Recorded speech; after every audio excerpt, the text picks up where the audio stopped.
আসসালামু আলাইকুম রহমতুল্লাহ। Ayatollah Ali খামেনির উত্তরসূরি মুজতবা খামেনি শপথ গ্রহণের পরে সকল ইরানবাসী খুশি, সকল বিশ্ব খুশি, দুশ্মনরা ব্যতীত। শত্রুরা যতটুকু আঘাত করে তার বেশি কোনো আঘাত করা যাবে না, একমাত্র অতটুকু আঘাত করতে হবে আমাদেরকে। ইরানবাসীর উপরে, ইরানি যোদ্ধাদের উপরে এই ঘোষণা দিয়েছেন মুজতবা খামেনি শপথ গ্রহণের পর। যদি মুস্তফা খামেনির এই ঘোষণা যদি সত্যিকার হয়, তাহলে আমি বলবো মুস্তফা খামেনি সম্পূর্ণ ভুলের উপরে আছে। কারণ শত্রুর যতটুকু আঘাত করে ততটুকুর প্রতিশোধ নিবে, এটা প্রতিশোধের ব্যাপার। ইরানে এই মুহূর্তে যেটা চলতেছে সেটা তার প্রতিশোধ নয়। যদিও তারা মুখে বলতেছে তাদের নেতা হত্যার প্রতিশোধ, যদি নেতা হত্যা যদি প্রতিশোধে হয়ে থাকে, নেতা মারছে একজন, তারা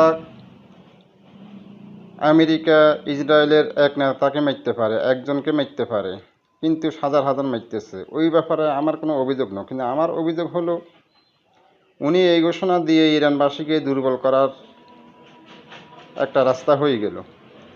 কারণ ইরান, আমেরিকা, ইসরায়েল এখন যেটা চলতেছে সেটা হয়েছে যুদ্ধক্ষেত্রে কে কতটুকু আঘাত করতেছে সেটা কোনো দেখার বিষয় নয়। যুদ্ধক্ষেত্রে দেখার বিষয় হলো জয় পরাজয়ের বিষয়। আমি কিভাবে বিজয়ী হব, আমি কিভাবে শত্রুকে আঘাত করতে পারবো, যুদ্ধের ময়দান হলো সেই ময়দান।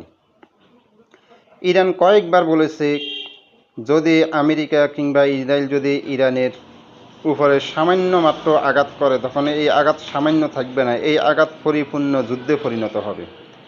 আর স্বাভাবিকত আমেরিকা ইসরায়েল যেভাবে আসছে আর যেভাবে আক্রমণ করতেছে, এটা কোনো প্রতিশোধ নয়, এটা হলো সম্পূর্ণ একটা যুদ্ধ। সুতরাং যুদ্ধক্ষেত্রে শত্রু আমাদেরকে কতটা আঘাত করছে, আমরা ততটা আঘাত করব না।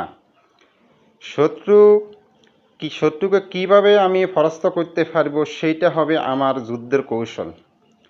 যুদ্ধের মধ্যে এক পক্ষে শত্রু মারা যায় 1000, আর এক পক্ষে শত্রু মারা যায় 2জন 3জন 5জন 500। সুতরাং ওইখানে আপনি বরাবরই করি যেই প্রতিশোধ কিংবা ক্যাসাসের হিসেব, সেখানে তো এখানে আসার কথা না। এটা তো বর্তমানে একটা, যদিও বিশ্বযুদ্ধ ঘোষণা হয় নাই, কিন্তু এটা তো একটা যুদ্ধ ঘোষণার মাধ্যমে এটা বিশ্বযুদ্ধ হিসেবে এখন এটা বিশ্ব দেখতেছে। তাহলে সেখানে আয়াতুল্লাহ খমেনির ছেলে মুস্তফা খমেনি যে কথা বলেছেন, সেই কথাটা আমি মনে করি সেটা তো এখন ইরানি যোদ্ধাদের মনে একটু দুর্বলতার প্রয়াস। সুতরাং যাই হোক, বড় বড় বিশেষজ্ঞরাই ভালো জানেন, বড় বড় ওলামায়ে কেরামও ভালো জানেন। এই কথাটা আমি দেখতেছি মুস্তফা খামেনির এই কথাটা কিন্তু যদি উনি বলিয়ে থাকে, এটা কিন্তু সঠিক না। কারণ এই মুহূর্তে বিশ্ব তাকিয়ে রয়েছে কে জয় হবে কে পরাজয় হবে। এই সময় উনি যদি এই সমস্ত দুর্বলমূলক কথা যদি সৈন্যদেরকে যদি বলিয়ে থাকে, তাহলে ইরান হয়তো দুর্বলের পথে হাঁটতে থাকবে। আল্লাহ পাক সবাইকে সহিবুজ দান করুক, ইসলামের বিজয় দান করুক, বিশ্ব মুসলিমকে ঐক্যমত হইয়া দুশ্মনদের প্রতি ঝাঁপিয়ে পড়ার তৌফিক দান করুক। সবাই ভালো থাকবেন, সবার ভালোর কামনা করি। সবাই চ্যানেলটি সাবস্ক্রাইব করবেন, লাইক করবেন, শেয়ার করবেন। আসসালামু আলাইকুম।